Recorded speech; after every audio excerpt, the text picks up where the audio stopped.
All right, beautiful humans. Welcome back to another episode of Naked Sunday. I'm your host, Caleb Nelson, and I have the fantastic pleasure of welcoming Em Stroud to the podcast today. Thanks for being on. Hello, it's very nice to be here. I suddenly went really serious then. I suddenly went, hello. I was not anticipating that. Well, we were giggling before we even hopped on a little bit. So for it to be that serious, like, oh man, where's this going now? Yeah. I love to start off all of my episodes with, whenever I have a guest, of course, is with like why I appreciate them. Namely because I think in this world, we do a lot better if we just tell people why we love them. So as I was just looking up some of your stuff, what really intrigued me about what you're doing is it seems like you bring a lot of joy and a lot of fun to what can sometimes be a little bit, I wouldn't say somber, but like a very serious space, that of personal development. And you seem like you bridge a lot of gaps with and the clowning that like stuck out to me. Like anybody who's into that, I got a friend, she's out in Philly now, but she did a couple clowning classes, and I just think that there's something about bringing joy and laughter and smiles into a space like this. It makes personal growth and personal development, self-improvement more palatable at times, because sometimes just being that heavy thing, which we're already dealing, a lot of times people are just dealing with heavy stuff, and and a laugh can be all different. So I really appreciate that about you, and just thank you for just joining me today. Thank you. Well, yeah, and thank you for saying that. And I think it's really important, and I love the personal development space. I love how we can kind of grow, and there's so many different ways that we can do it. But I'm also a massive believer that we can do that with a lightness of touch. And I think sometimes when we are struggling with stuff, or we're trying to shift things or shift ourselves, sometimes it can all be a little bit too earnest and a little bit too serious. And it's like, it doesn't mean that the work's not serious, but you can find the joy, you can find the wonder in it, rather than getting caught up in, oh, I'm trying to make myself feel better. Oh, it's going to be all of this. And it's like, whoa, whoa, whoa, whoa, whoa. You can be like, I'm trying to make myself feel better. I'm trying to do something. And instantly, just by just that change in my voice, it doesn't mean that there's any less depth to it, but actually it's that whole thing. And if you kind of think about it from the theater perspective, there's a reason why there's the two masks, there's the comedy and the tragedy masks, and they're two sides of the same coin. And for me, it's kind of, how do we make sure that we remember that even when we might be really struggling, even if life is tough, of which it can be, that is as true, but also the joy and the wonder is also true. That the sun will still rise every morning. That's as true as the fact that you might be feeling really sad or really happy. So it's definitely one of the reasons that I'm here. It's just to hopefully bring a bit more joy and wonderment into the world. That was beautifully said. And there's a thought that comes to mind that my father shared with me maybe 6-7 months ago, that I feel like layers well with what you're talking about. And he said, the surface can be deep. And as how I equate that to some of the things you're bringing up is like, just a laugh could be very powerful and very profound for somebody who's going through a tough time, when they're just, I think a lot of times, like, maybe somebody who's just lost a family member or something like that. And all they want to do is feel a little bit normal, and a laugh, somebody who could just lighten the mood, that can be a really deep, beautiful act of love. And again, in that personal development space, those things can really connect really, really deeply. So yeah, you said that very eloquently. Clearly you spend a lot of time like that with the performing arts, and it's really, really cool to me. To that effect. Yeah. Go ahead. Sorry. And I think, it's how do we, I think as adults, it's how do we kind of consciously choose how to do that, right?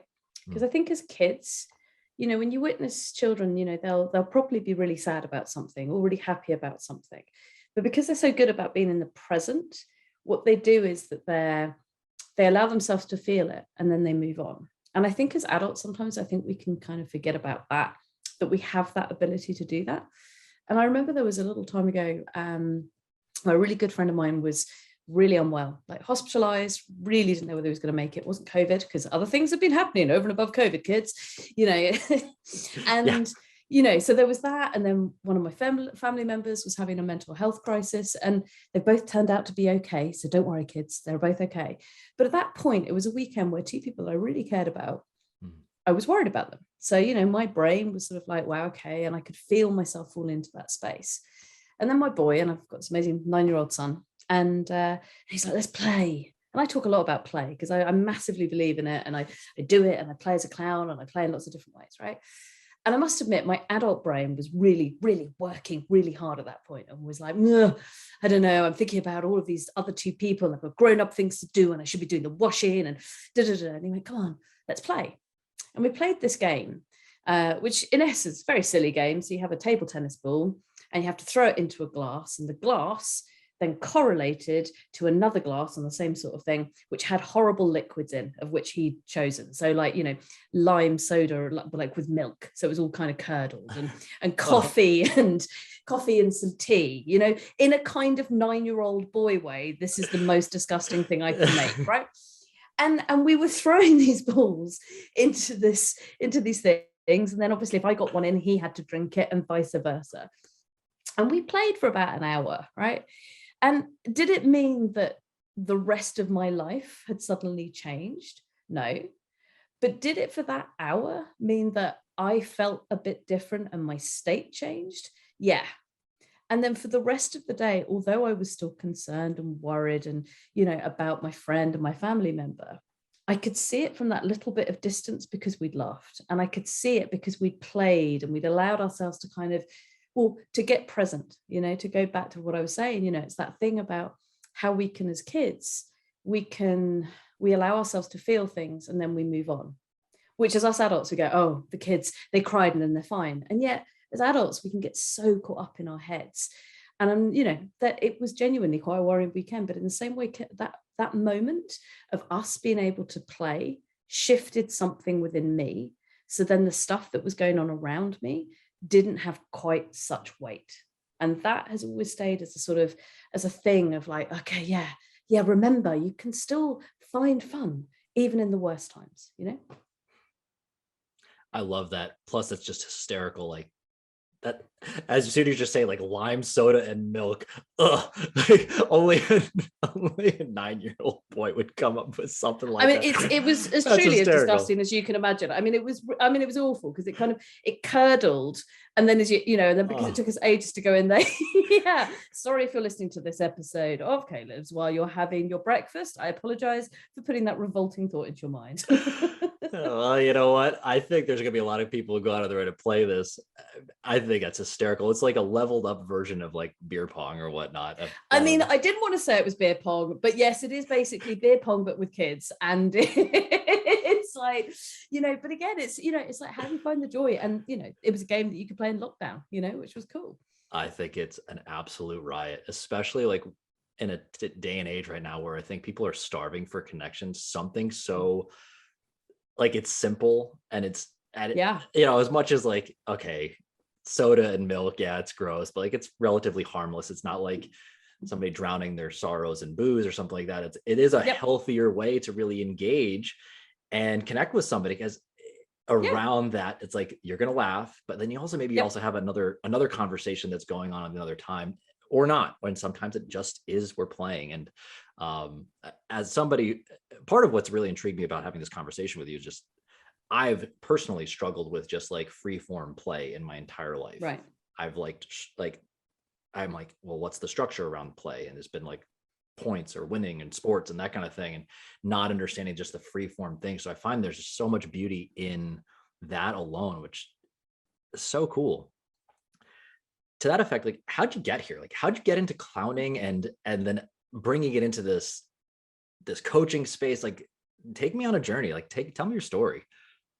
I think a bit like you, I loved my sports as well. When I was a kid, I was really like Miss Sport, and that was what I was doing. It was my identity. So play, up until being about sort of 15, 16 was sport and music, and I got picked for England for a sport and played kind of county standard, which I guess is kind of state level in America. I don't know exactly the same parallels, and I loved it. And then I injured my back. And so suddenly the whole world was, when you're 15, your whole identity, my whole life was sport pretty much.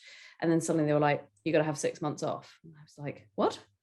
And 6 months when you're 15 is basically the equivalent of now about 5 years. So it was like, what? I can't do this. And then from that moment, I had one of those sort of very accidental falling into the world of performing, because a friend of mine went to the school play auditions. I didn't even know that we did school plays at this time. And she was like, why don't you come along? I was like, well, I've got nothing else to do. Sulky, sulk face. I'm 15. And I got the lead comic role. And I was like, well, this is quite fun. So suddenly, as opposed to standing in a freezing pitch in the UK, getting so cold that you can't actually feel the ends of your hands, I was in a warm theatre with like hundreds of people giving me a round of applause. And I was like, hang on a minute, this is quite fun. I quite like this. And then, from that moment, I then always had this sort of push-pull between performing and business and people. And I've always loved people. And I think I've always been a bit of an empath. And I think I sort of always wanted to be able to put all of that together, and I didn't truly know how that was going to manifest, right? So I went to uni and I studied theatre and performance studies, and I did a little bit of clowning over in Italy. So I did a couple of months out there, and I was like, this is amazing. And then because it was so amazing, I got too scared. So I was like, right, put that down. It's too good. It's too much fun. And then I kind of went on a path, truthfully, for sort of 10, 15 years where I was playing in the business world, I was playing in the performing world, but I wasn't fully owning either.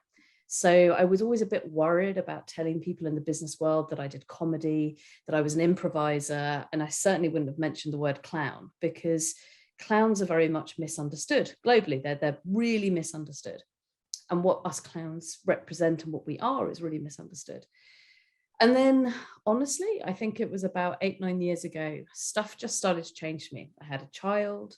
I had sort of got to a place where I had businesses succeed, businesses fail. I trained as a coach, typical entrepreneurial journey, still doing shows, but on the quiet. And then this desire to get back up on stage was like, right, I need to get back up on stage. So I wrote my first one-woman show and did it just off the West End, and was like, okay, I've been missing this. And I'd been doing all of my work. So go back to the personal development. I had an amazing coach. I still do. It's a different coach now, but I've always had a coach. I trained as a coach, had an amazing therapist. I had a healer, and I was really working out, so who is Em and how do I want to be?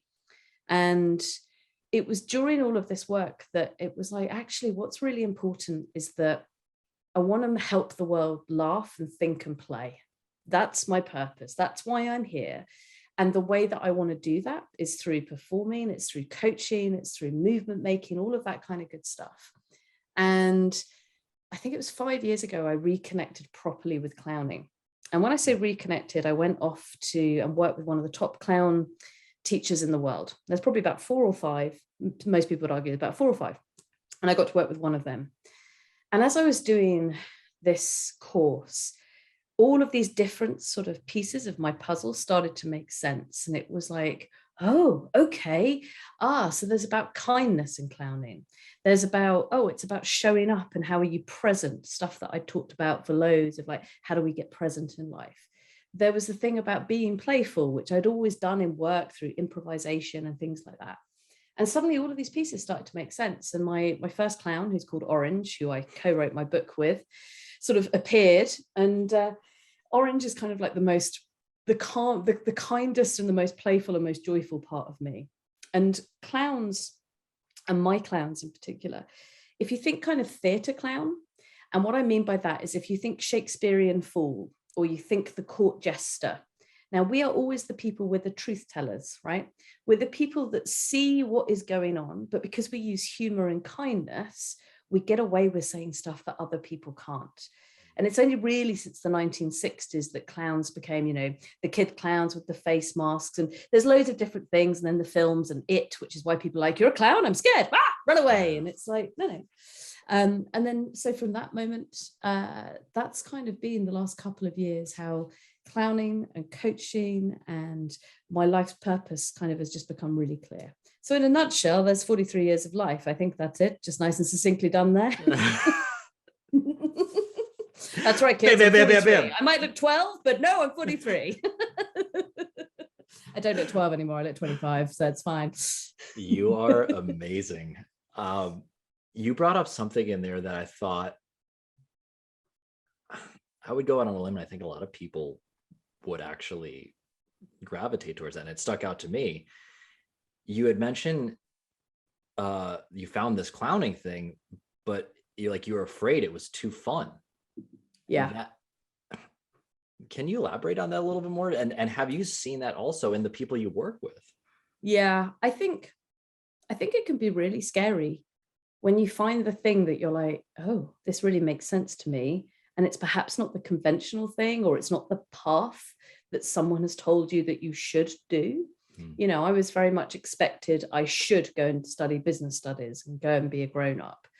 And I sort of snuck and did theatre and performance studies. And there are countless people that I have met that are very, very successful doing, very grown up jobs, who have no desire to be doing what they're doing anymore, but they're so scared about the change. And I think when I did that in my early 20s, something about clowning really resonated with my heart. But because I hadn't done my work on me, it was too exposing. And I was too scared to be able to kind of go, this is me, this is how I show up in the world, this is what I'm going to do, because I hadn't done my work. I hadn't spent those years and years and years going, right, who is Em? What's important to me? How do I want to show up in the world?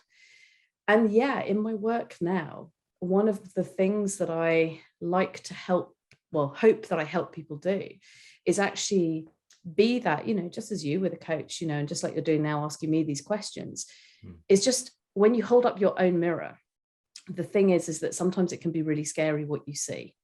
And when you can really see and feel who you truly are, and that that's going to involve a big life change, I think for a lot of us, it's deeply, deeply scary. And so at that point, I was not ready to be like, right, I'm just going to be this. I was like, no, I'm going to be an entrepreneur. I'm going to set up businesses. I'm going to do the grown-up thing. Whereas now, the more that I am me, the more opportunities arise, appear, and discover.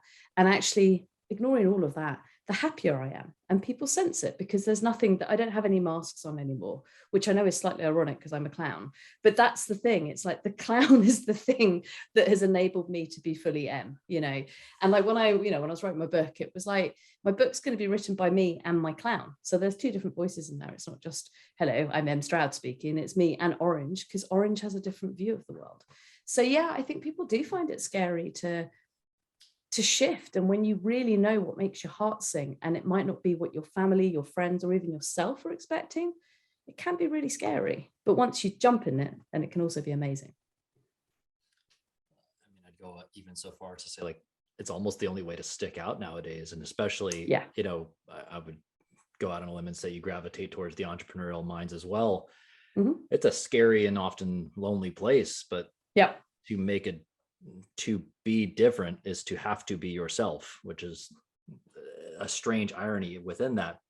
Yeah. I love that you wrote the book with your I guess your alter ego, we would call it, your clown. Yep. What'd you say? Orange? Orange is very proud of the fact that Orange co-wrote my book with me. And Orange, so at my book, I had a book launch experience, so I created a whole sort of night over in London, and Orange was there for 3/4 of it, and then me as Em was there for about 1/4 of it, and Orange just had a whole load of fun. My friend is one of my best friends. He has, I'm like putting this together like real time right now, so forgive me if I kind of go off on a tangent here. He's somebody who struggles like within crowds or in that kind of thing, and like he always says, like, I don't people very well. Like he needs small doses, very introverted, but like people want to like work with him because he's really, really smart. He's like, the way I grappled with it was creating almost this alter ego, and that is Dad. And even in the company he works with him, everybody calls him Dad, which I think is hysterical. I guess I'm curious, as it's bringing up, like with the clown identity, or maybe even just within people having that ability to like step outside of themselves and use this other persona, but clearly a part of us, like in some way, shape, or form. It's like that's the thing, and you've just nailed it on the head there. It's a part of us. A clown is, because I am a trained actor and I went to drama school, and a clown, so when you're an actor, acting for me is about the portrayal of truth, right? So when you're training as an actor, it's the craft of how do I know myself as Em Stroud so that I can then put and become somebody else, because I've been given the words by a playwright or a script writer. So I am there and I take all of my clues and I do the investigation to work out, right, how would this person respond? What would they be thinking, so that then it's a truthful response, right? A clown, and as I understand clowning, the clown at Orange is very much part of me, Em Stroud, but it's a part of me that as Em, I wouldn't perhaps express something in the way that Orange does. So I'll give it an example. I was doing my show and Orange was half in my show and then the other half was me. So, nice sort of 80-seat theatre in London. And Orange was sort of letting everybody in. So Orange is, wears this very big orange coat that Orange loves, that I would never, as Em Stroud, wear. Orange doesn't suit me. And this lady came in. Now, I'm a Brit. Now, whatever everybody's thinking about us Brits, sometimes we can be terribly awkward about saying things that's nice to other people, because it's a little bit awkward because we're not taught how to do that. But Orange has no fear. So this woman sat down in the front row, and Orange saw this person, and Orange just went, because she had this necklace on, and Orange was like, I love your necklace and I love how much it matches your eyes. I can see how beautiful you are. Now, me as Em Stroud, no chance I would ever say that to a stranger. I'd be like, hello, terribly awkward, like your brooch and your thingamajiggy, that's nice, goodbye, and walk off, right? But as Orange sees the wonder and the joy in people. And then afterwards, as I went out to the bar, this woman came up to me that Orange had spoken to, and she just said, Em, I just want to say thank you, because I felt truly seen. Orange really saw me, and I just want to say thank you. And I just remember just being like, wow, what a gift. Because as me, I might have thought it, but I never would have said it because of my own stuff and my own things and my own insecurities and fears and Britishness and blah, blah, blah. But as Orange doesn't have that. So clowns really are part of ourselves. And they're quite often the part of us that for whatever reasons we don't express. And it doesn't surprise me with your friend that actually what he's done, which is super smart, is actually find a part of himself, because it's still him. Now, and people might kind of question, but that means you're acting. I'm like, no, we all play different roles all the way through our lives, whether we're brother, son, wife, partner, doctor, we all play roles. And we are all slightly different with different people, depending, and we're still ourselves. Clowns are just an extension of that role. It's just a different exploration into that different part of you. So with Orange, I know Orange really well because I've been Orange for a long time now, and I explored Orange. And it sounds like that's exactly what your friend's done. Your friend's found a part of himself that does do people, I can't wait to share this episode with him. He's my best friend. I love having this conversation. He took it up where there's a show, I think it's called Love on the Spectrum, and apparently using an alter, I guess we'll call it an alter ego or an alter identity. It was a strategy to be able to do that. So it's so cool to hear these parallels in different disciplines. And I mean, I'm learning a lot about clowning right now. I have literally no concept. And the way you've described it, it's, in my interpretation, it's almost it's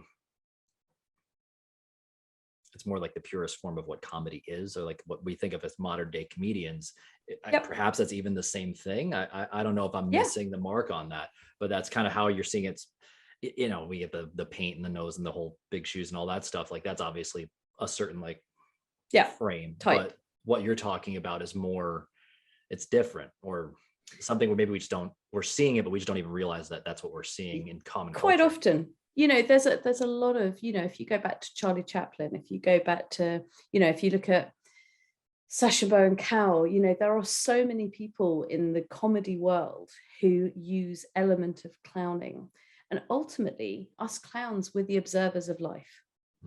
And because for me, when we really truly observe life, and then yes, you add some comedy to it, you add that sort of the looks and the moments and the double takes and the slapstick, and you're right to use the word discipline, and you're right to use the word technique, because to be a very good clown takes a lot of training, because it's actually about letting go of all of your own ego, letting go. And I guess this is the link within personal development, because for me within clowning, it's like it's the purest part of me, where I don't get caught up in all of my old stuff, my fears, my insecurities, my challenges. And actually I'm just present, and I listen and I respond to what is going on. And in those moments, that's when magic stuff can happen. So if I'm standing up and I'm doing a talk as me, Em Stroud, and there's, I don't know, 1,000 people in front of me, and somebody does something, it's the clown that sees it. And then, yes, because I'm an improviser, I can then respond to it and use kind of maybe some fast words. But actually, it's just about understanding that by getting to know all of the different parts of me, it's helped me then become happy, which is surely what we're all doing in the world of personal development in one way or another. It just happens that my path has involved clowning, How, I'm just really fascinated by this. Like, what an interesting tool to have it's almost like you're trying on a new suit of, like a new set of clothes. Like, I'm going to try this persona on, see how it feels, try the language out, see where it's going with that. And just like, I love it, especially as a tool for like the warmth and the connection.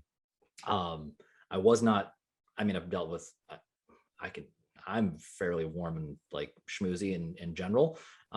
Granted, as a technical term there. How do I describe myself? Warm and schmoozy. You might recognize me. My name is Caleb. I'm warm and schmoozy. I roll with it all the time. My wife jokes like I'm the chick of our relationship. I love to talk about my feelings. I like to just like cut, like hug and whatever. It's my way. And of course, actually, as I'm saying all this, I look back on my life, and most people don't know this, but like I very deeply struggled to learn how to like have any meaningful conversation, let alone like have like real intimacy. So I'm like, did I do the same thing? In some way, shape, I'm gonna go on a limb and say yes, in some capacity. But this is just what a fascinating exploration of this. Now, I guess now I'm curious, how are, like, with your clients when you're doing some of this work as a coach, how do you bring this in? Where does this, I mean, I guess it's kind of an ironic structuring around it. Like, is there structure or not structure, or letting go of structure? Like, I see so many like interesting milieus within that. How does that play out within your work there? It's been it's really been an evolution. And I know the reason that people are drawn to come and work with me is because they know that they're not going to get the norm. So, anybody that says, hi, I've written a book called Lessons from a Clown, you're probably not going to get the normal, let's sit down and have some coaching questions, shall we? But away from all of that, and I've been coaching people for 20 years. So I really do know what I'm doing when I'm working with people. But it's that whole idea about, there was there were 5 lessons that I ended up really feeling very strongly about, which ended up in the book. And so I think it's about helping people reconnect and understand what playfulness means to them. You said it earlier about yourself, how you struggle with that whole idea of free play and things like that. So do so many people, because it's like that's, and actually one of the things is like, well, then maybe that isn't how you played when you were a kid. Maybe if you kind of go back a bit and you think about a bunch of 3 or 4 year olds at a nursery or reception, whatever you call them in the States, if you've got that, if you look in there, and this is before they've been conditioned by adults or think that they know what they do like and what they don't like, every single one of them will be playing in a different way. So somebody like you who likes structure as a 2 or 3 year old, you might have been putting Lego bricks together and making it into a nice, neat row. That was how you played.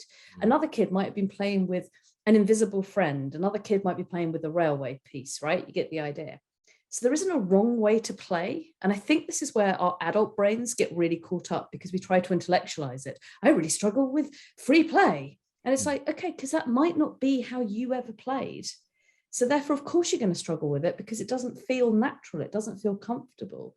So then for me, it's always about, so how can you be curious about ways that you can play that do feel interesting to you?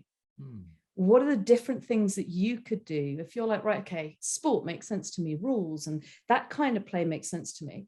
Okay, so what else is out there that uses kind of rules and structure, but there's a play? What else could I do that I haven't done first? And if you kind of approach it in that way, if you're just curious, if you don't like it, it doesn't matter.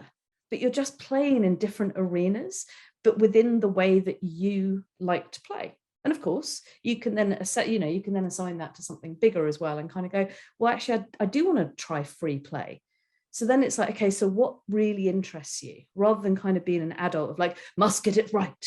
What do you do? You know, and us adults, it's all about outcome. Once I get that right, then great. Yes, everybody, I successfully played today. You're going to be most proud of me. And it's like, whoa. It's just play. You're going to get it wrong because it's play.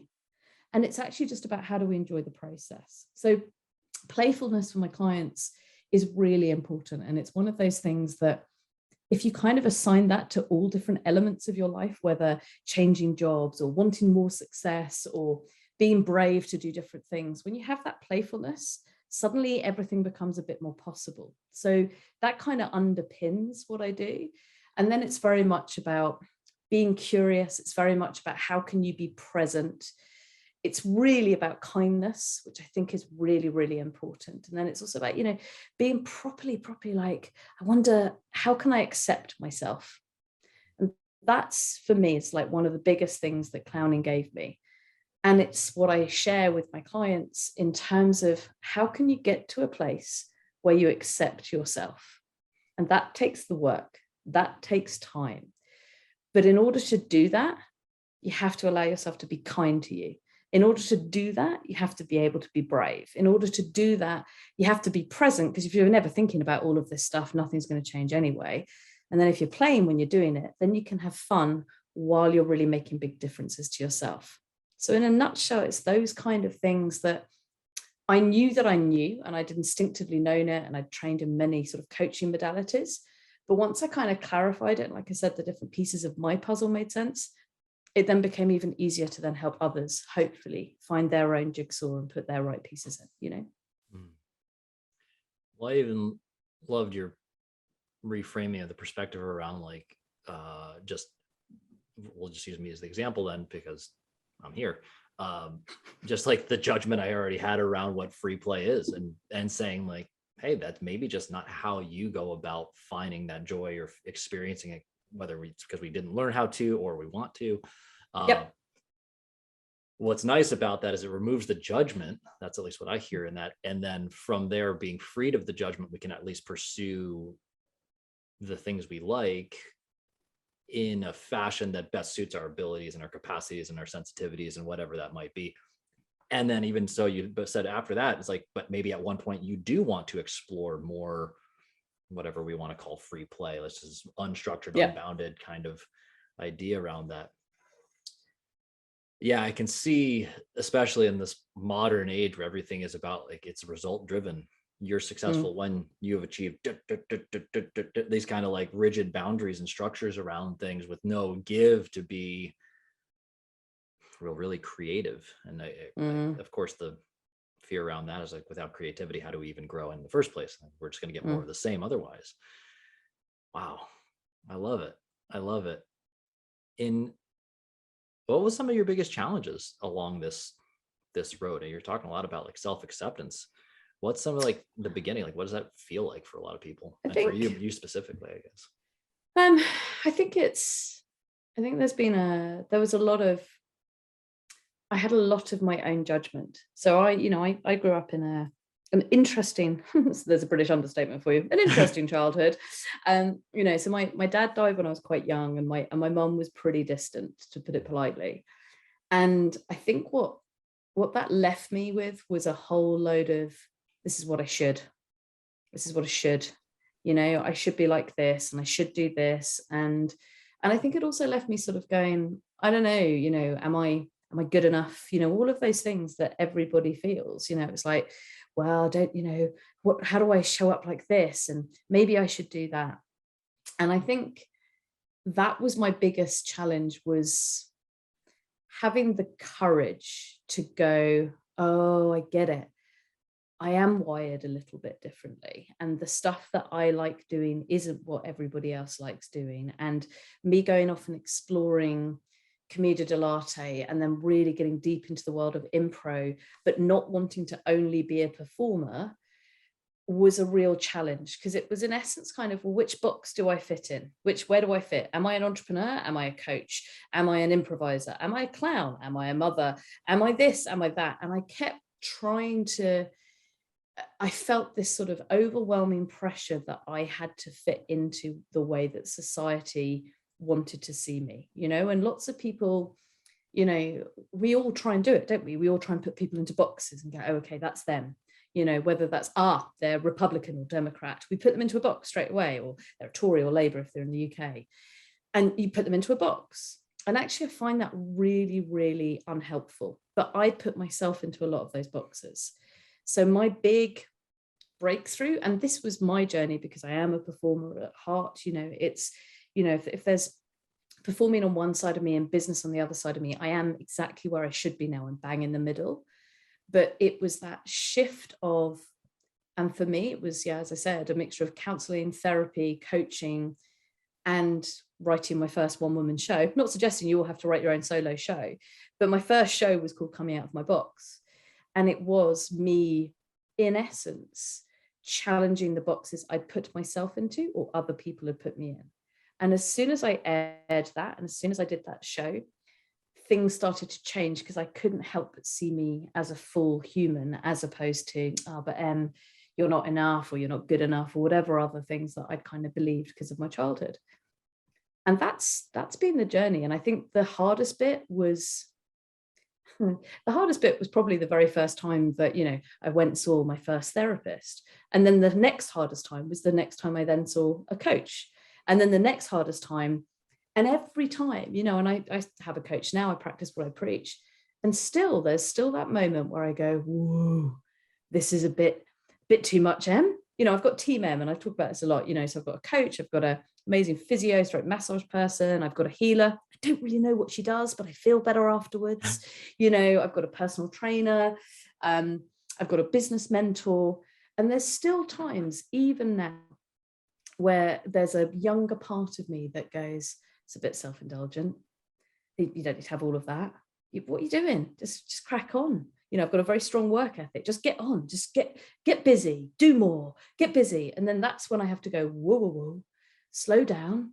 We're talking maybe about an hour a week where the focus is on you.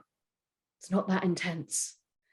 But I think the way that we're wired and the way that I was brought up, that is still my thing, that I still have to talk my way very gently and go, but you wouldn't be where you're at if you didn't have Team M. And that to me was probably the biggest shift.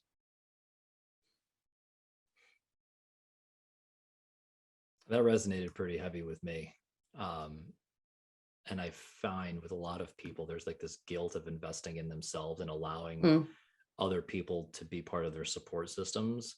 But what I hear in that is not only like, is it okay to just allow yourself to like feel better, but also I see it as a very responsible strategy in saying like, these are the tools or the people, however you want to describe them, that keep you moving in the direction of what your actual goal is. So, and if anything, it's not necessarily self-indulgent, it's responsible. It might be the different way of looking at it from that perspective. But that shoulding, that should thing is it's a powerful word, isn't it? It so is. And I think so many of us do it. And quite often the shoulds aren't even our own voices, and I think there is that. I remember years ago, I went out with this amazing woman, and she said something that has always really stayed with me, because she was into the sort of the body work and things like that. And this was when I was like, I don't have time or money to do those things. That's indulgent. And that when that voice was really loud. And I remember she's like, you got a car, haven't you, Em? I was like, yeah. And she's like, do you take it to get serviced? I was like, yeah. She's like, why do you take it to get it serviced? I was like, so it doesn't break down. And she went, So with a car, you think it's completely appropriate to spend money on a car so it doesn't break down? I was like, yeah. I was like, okay, I see your point. Because she's like, you don't want to spend money on you. So, and I just remembered that was the moment where I was like, oh, body work and massages isn't just a nice to have. it's actually a thing that's really important so that we don't break down. So we actually look after ourselves so that we can be better and be fitter, and then look after everybody else that you might want to look after. But first and foremost, have to make that choice for yourself, which is a brave thing, because it's not what we're really told to do. We're told, look after everybody else, be the mum, be the dad, be the superhero, run round, do this, get this job, do that, do this. And it's like, whoa, whoa, whoa, whoa. No, actually, if you're not looking after you and your own joy and your own happiness and your wealth in terms of your physical and your spiritual and your emotional wealth, you don't have anything if those go. And that for me has been a really big learning curve. I think more people need to hear that analogy right there about the car and investing in the car. It's a really good one, isn't it? I literally, because you have no argument, no way, because nobody can go, but the car's more important than me. Because you're like, but if you're dead, no one's going to drive your car. Exactly. I might use that. I might use that on my next conversation with somebody, like, so, and Do this it. roll that. I think that's powerful because it's so practical. And like, once you realize, like, oh, okay, like, I'm being ridiculous about that. Especially when people have hit that crossroads in their life, like, I don't know what I don't know. That's a tough one. Now, I know you work with businesses too. I'm curious to see how that plays out, like bringing more of this playfulness and this joy into, I'm going to go on a limb and say some more like often corporate cultures or things like that. How have you seen that start to roll out? Because I think in this day and age, especially with what the pandemic and that separation and that distancing has done with people, like, what's it been like working with that? It was interesting. I'm not going to lie. The first little bit of the pandemic was a little bit scary, because I was like, wow, okay, all my speaking gigs or comedy or the emceeing disappeared.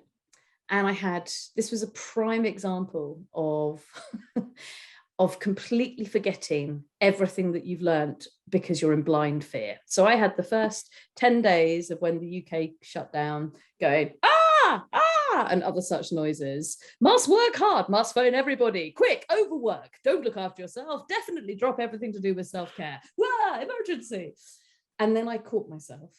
And I am very proud of myself. It did only take me about 10 working days for me to catch myself. And I went, whoa, what are you doing? Slow down. And then what was really quite magical, and I do mean magical, was that suddenly all of these people from all of these various organizations, and we're talking everything from the biggest financial institutions in the world to big tech companies to pharma companies to charities to public sector bodies, suddenly started getting in touch going, Em, you know how you've always talked about connection and fun and communicating and doing all of those things, and we've always said we haven't got time and we're too busy. And I'm like, can you help us? And it sort of became this very interesting time where I ended up spending a lot of time sharing lots of impro and clowning type exercises with groups of leaders so that they could then do it with their teams. And one of my main things, I'm deeply passionate about the mental health space as well. And one of the main things that I was talking about was, especially to sort of leaders of businesses, was how can they look after their own mental well-being? How could they up their self-care? And how could they, even in a global health pandemic where everything was pretty tough, how can they still find the joy and wonder? And so I would share kind of different ways, different insights, different ideas. And it was quite extraordinary because, people were like, we just need to laugh. We just need to remember. And once I think the original panic, and I'm sure you felt the same, we all kind of got into a rhythm of we're locked down and we're into a rhythm now. So the immediacy of the fear went. And then there was this sort of strange sort of like, well, we've just got to carry on. We've just got to crack on.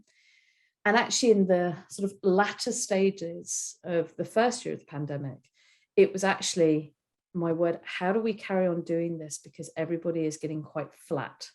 That's the only way I can describe it. There was a sort of flatness of like, yep, being in my garden, gonna go to work. And also the thing that really started to concern me was so many people weren't taking breaks. They was like we are now, sitting in front of their computers, You could work longer. You didn't have a commute. You could work harder.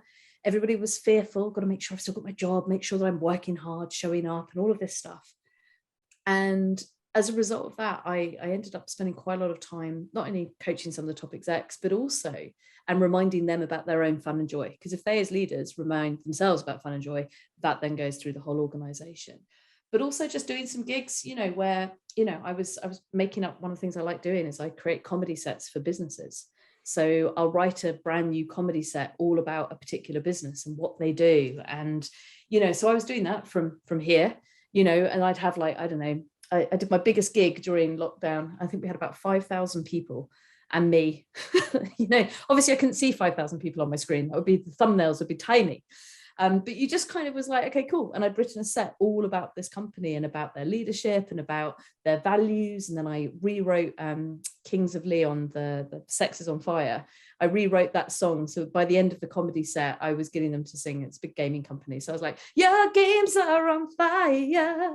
Seriously playful, laughing each day, and got them all sort of singing along because they all knew it, right? And so for me, during the pandemic, and I think one of the good things to come out of COVID is businesses have had to, I think, put a speed dial on what was going to happen anyway, in terms of how do we make sure that we engage people better? How do we make sure that fun and joy and wellness isn't just a tick box exercise? And so I've been quite, I feel unbelievably grateful for the fact that I do what I do and that people are like, oh, okay, yeah, I get it. Especially as you say, in this hybrid world, people staring at a computer screen and you can just mute your camera, turn your camera off, mute your microphone. How's everybody doing? Silence. Everyone good? Right. Let's do an update then, shall we? Right. We're going to have an update from Caleb now. He's just going to tell us about the return and profit and loss. Just going to turn my camera off. And it's like, actually, it's so important, at work, that we find our joy and our wonder. So that's kind of been my journey with that. Well, yeah, you're right that things can become so clinical, and without a softness or a joy to it, you start to go, am I just another number? And yeah, metrics are good and it's important. Yeah, but course. how important? What about the joy metric? That's a hard one. How do you put a number on that? And by the way, I love Sex is on Fire. So the fact that you did that is phenomenal. Right? All about that. I'm all about that. That's really amazing that you did it like a comedy set virtually. It sounds like that's amazing, because I can't imagine, like, when you just think about, like, I follow a lot of stand-up comedians and I know a lot of people were afraid of doing that, but like the fact that you pulled that off and then got a creative and like having a song with it, I think that's really, that's a brave move to do during a time where, like, I don't know, let's just see how it goes. Like, that's a lot of fun. And I gotta imagine, just like, because you're right, if you're just anticipating, okay, the next person's gonna come up and do the, and read off the same numbers, like a lot of stuff just fades to black. It's not. Yeah. And this is the thing, I'm a big believer. It's like, if you're going to do something and you've got loads of people that are listening to you, make sure that you care about it, and find, and this isn't, in no way am I sort of professing that everything has to be funny or everything has to be really, really upbeat and happy, because that isn't life. And you're so right, metrics important. I'm all about businesses and people. How can they be better and how can they be happier, right? And it's how, even at perhaps the most intense board meetings, you're sitting on a board, how can you find the levity and how can you find the lightness? And you might just spend 5 minutes playing a game or sharing a video that makes everybody laugh. The difference that meeting will feel because you've done that will be huge. It doesn't have to be the suddenly, because I get quite a lot of pushback of like, yeah, but we're not funny. I couldn't do that. I'm like, not everybody has to be funny. It's not about, you're not a stand-up comedian. You're not an improviser. You're not a clown. You are an account director working in an estate agency, for example. So be you, but allow yourself to be you and find the joy. And if you're doing your job and you can't find any joy in your job, then I would just question why you're doing that job, and that's the bravery, because sometimes there will always be a bit of your job. We all have bits of our jobs that we don't like, but you as an individual can find the moment and go, okay, cool. I love my Wednesday afternoons. That's my highlight of my week, whatever it might be. But that as an individual, regardless of where you are in terms of the pay scale or the corporate ladder or whatever, we can all find the joy and the wonderment. I mean, I have done some awful jobs. I worked in a hospital laundry when I was a student. I can honestly say working in the hospital laundry was one of the worst jobs that I've ever had in my life. But we found the joy and the wonder because me and my friend didn't used to use the swipe. This is how old I am, because it didn't have a computer thing. You had to literally put in a little pay card and go cha-ching, so that they knew when you were clocking in and clocking out. And me and my friend didn't, because we thought we were being really rebellious. I was about 19 at the time. And we were like, we're so cool. And that, just doing that and knowing that we were sneaking off and going, and I smoke at the time, and having cigarettes, it was like, we're so naughty. And then suddenly doing this awful job, you could find the joy and the wonder. And I really think we can, that's the thing that all of us as adults can choose. We can either see the light or we can see the dark, right? I just love your perspective on this. I work with a lot of couples, and I think especially a lot of people, like when you get into that entrepreneurial space, you have all this weight on you, and and I can speak from personal experience, like forgetting like it's the connections and the love at home when you're trying to like make the money and service the clients and all those things. You can also start to lose sight of that joy and that levity and that love that brought the relationship together, whether it's with your significant other. It's like, and I think a lot of people, as you had mentioned before, it's to put more time and attention to that is selfish, or it's irresponsible, because it, like, the immediate return on investment, you don't see it immediately, like on the P&L, like right away. This number of calls equated to this many whatever. But the levity and the softness and the connection of having a more robust and connected and loving relationship at home, I can only say from my own personal experience, especially running a business, when I felt more grounded and connected, using more play and more love and more happiness at home, show up more present at work, able to listen at a hard time. Hell, when the pandemic, I'm a strange person in this regard, like chaos like calms me down. So like the pandemic was simple for me, but it's like, but there's joy, but there's like, how can you find that? And how can you, like, oh wow, these relationships I have at home, like, still got love, still feel connected. I've got to imagine a lot of your business pros or business professionals have lost a little that sense of je ne sais quoi in their home life. And completely. And I think this is where I think we can get, our big old adult brains get a little bit too adult sometimes. And I think we can stop seeing ourselves as fully human beings. And quite often it's that old phrase, isn't it, that we become those human doings. And actually, the more joy and wonderment and the more conscious you can be about your time, because people quite often go, yeah, but Em, I haven't got time for this. I'm really busy. I've got kids. I've got this. I've got that. You can hear literally a whole list of excuses as long as your arm. And my arm is pretty long, even though I'm actually quite short. It's weird. I've got long arms and short legs, but that's another story. I look really tall, but I'm actually 5'2" and a bit. Can't reach top shelves in supermarkets. It's quite an issue, but I've got over it. I've learned how to ask for help. But it's as soon as you kind of get people to kind of go, but you're in charge of your own time. And they go, what? And I'm like, even if you work 9 till 5 and somebody, or 8 till 6, around that time is your time. And how you take your holidays or vacations is up to you. And actually, if you're really conscious and you really think about how do I best want to use my time, and you actually kind of go, right, okay, there's my time for self-care. People might go, I haven't got time for self-care, I'm too busy. I'm like, you can find 5 minutes to do whatever self-care looks like for you. And that might be like 5 minutes of writing down 2 things that was really good that day. You can find 5 minutes. And you suddenly go and you see it. And I see people going, oh yeah, I could do that. And I'm like, this is what I mean. We can always be reactive in terms of our own time and our own choices, or we can be proactive. And quite often people go, yeah, but my diary is completely full for 6 months. Cool. So post 6 months, start putting things in your diary that says playtime, just for half a day a month. And they're like, oh, I'm like, then you know that it's happening. Or half a day a month or an hour where you're going to go and definitely go and catch up with your mate and go and have a coffee with them and sit down and see them and turn your phones off and actually talk to your mate. They're like, oh yeah, I could do that. Or what's the hobby that you've dropped because you never have time to do it? Put it in your diary. Then it will happen. And that for me is that's how we can take charge. And as soon as you feel like you're taking charge, just like you were saying about taking charge of you being at home and making sure you have that love and that connection, actually, that's when everything else can then shift and change. And then it can be a whole lot more fun, which has got to be a good thing, right? Yeah.